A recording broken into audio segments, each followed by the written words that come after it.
Hi, Shannon Waller here, and welcome to the Inside Strategic Coach podcast with Dan Sullivan. Dan, one of the key concepts we talk about in Strategic Coach, and really one of the purposes of Strategic Coach, is increased entrepreneurial freedom, how to expand entrepreneurial freedom. One of the things I really love is that you make a distinction between two different types of freedom. Mm-hmm. So what are the two, and how do you describe that? Again, I'm pulling in here, I would say probably close to 50,000 hours of conversations that I've had in 44 years since 1974. Entrepreneurs who stay small, entrepreneurs who grow suddenly for a period of time and then stop, and then entrepreneurs who just keep growing.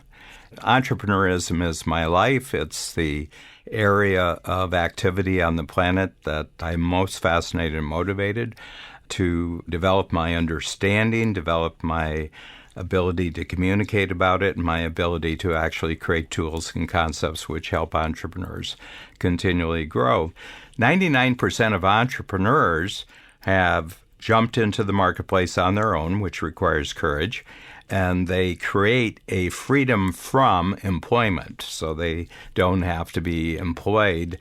But they never go any further, really, than actually creating themselves a job where they're the boss. And maybe they have a small staff around them, but they're always still in the mindset of freeing themselves up from what they don't like without going to the further step of actually saying, well, now that I've freed myself up from what I don't like, what am I now doing to free myself to be what I really, really want to be in the marketplace? So I would say that 99% of entrepreneurs that I've experienced, they actually never go further than freedom from. And my feeling is the real payoff for being an entrepreneur is to then expand your whole life and expand your freedom and to get the full benefit of freedom by being totally clear about what the freedom to, what is it that you actually want to do in the world now that you've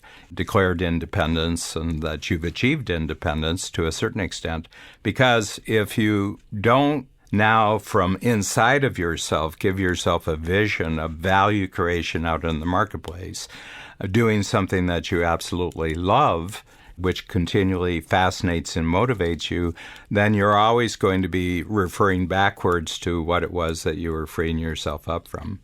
Dan, that is so interesting. And one of the questions that comes to mind for me is, how do people figure out what their vision is, what they want to live into? Because I imagine it takes so much energy to escape the gravitational field of where they were before. That freedom from takes an enormous amount of energy.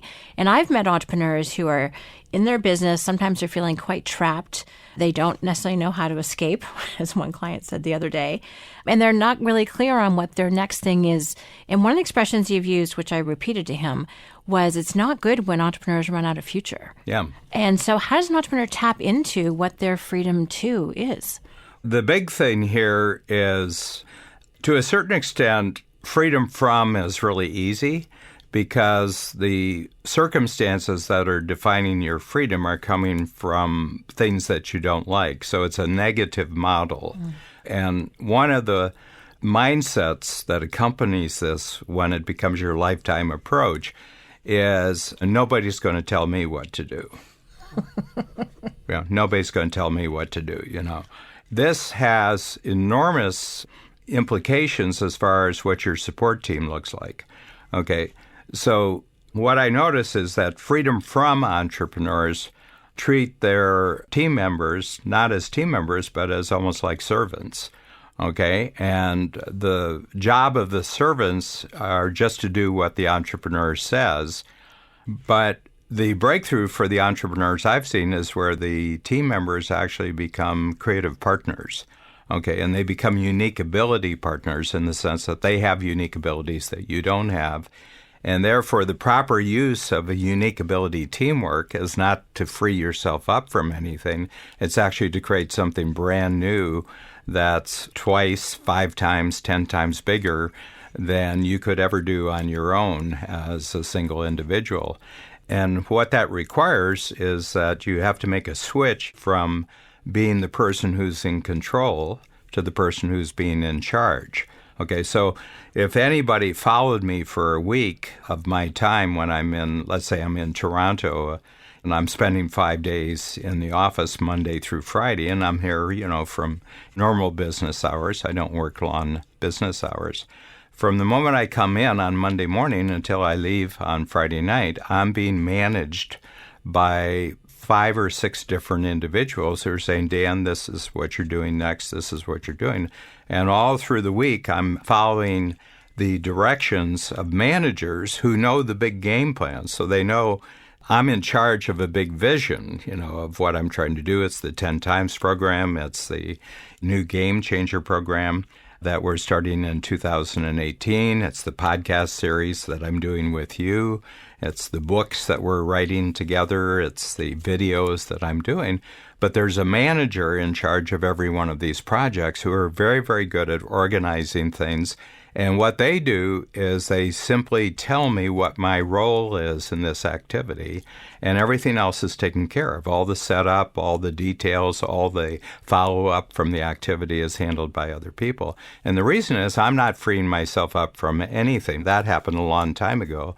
I'm totally dedicated and totally focused in on a much bigger future for myself and for Strategic Coach and for our most ambitious entrepreneurs and strategic coach. So it's all about the future, and I have a role to play in creating this future, but I have to have an ever-expanding team of other unique abilities to actually pull this off. And so they know that what they're freeing me up from, each of them is freeing me up from, is anything that's not my unique ability. Well, and it sounds like what you're so focused on is what you love and like to do and that you find gives you energy, it's creative, it's contributing, all of those things. And instead of being some external thing that you're resisting or pushing away from, it's so much more of an internal process than an external rebellion. As you were talking about, no one's going to make me do this. I'm like, I thought rebel, that would be me when I was younger. So it's much more internal and much more creative to do the freedom to process rather than freedom from. Well, the other thing is that the freedom from is you're going to wear out with it. You're going to wear out with it because you're reacting rather than creating. So you can take a reactive approach to your entrepreneurial career or a creative approach to your entrepreneurial career. And what's neat about those two words is that they have exactly the same letters. They're just rearranged. And that's really fundamentally what happens between the entrepreneurs who are simply freedom from and those who are freedom to, because that has everything to do with mindset. It has everything to do with communication. It has everything to do with who is actually doing crucial tasks in a much bigger project, rather than just one person saying, do this, do that, do that. After a while, you get tired of telling people, do this, do that. And it's much better to spend your future where other people have done a beautiful setup for you just to do what you love doing. And I'm totally freed up from all non-unique ability activities. I'm not being freed up from employment because that happened 4 decades ago. I'm just freed up to create a bigger and better future. Well, and to your point about, when you're in control, it's kind of exhausting. When you're in charge, it's actually incredibly energizing because you're just focused on being creative instead of reactive. There's an expansion to that, and new things become possible because your energy is never being depleted. You're not resisting against anything. You're just actually being completely supported to expand your vision into the future. Yeah, and entrepreneurism is a rather new form of living economically because it operates in the economic marketplace. But as a thing that's more and more available to everybody, it's only been within the last 2 centuries, literally. In all of human history, it's only been within the last 2 centuries, and much more so over the last 30 or 40 years that you can become an entrepreneur. But if you're going to become an entrepreneur, get the full reward from, and the freedom from is a 1/10 payment. It's like a 10% payment. You're 10% better, but if you go all the way, and you're not responding reactively, negatively to things that you don't like, but you're actually moving more and more fully towards things that you really love, seeing in the world, creating in the world, being involved with people who are enormously resonant with your ideas. That's a beautiful way to live your life. It totally is.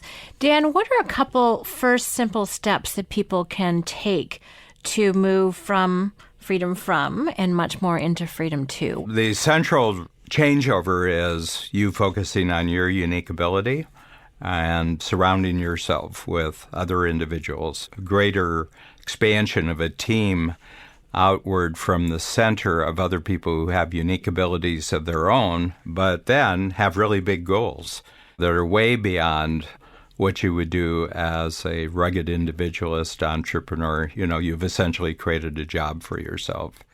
I also really appreciate what you said about mindset and the shift from being in control to in charge and looking at other people as being strategic partners. Mm-hmm. Because if you do these things but don't shift how you're looking at it, it won't be successful. Well, not only that, but you won't attract great people, because great people will not be attracted to someone whose only ambition is to have a job. Great people want to be able to grow.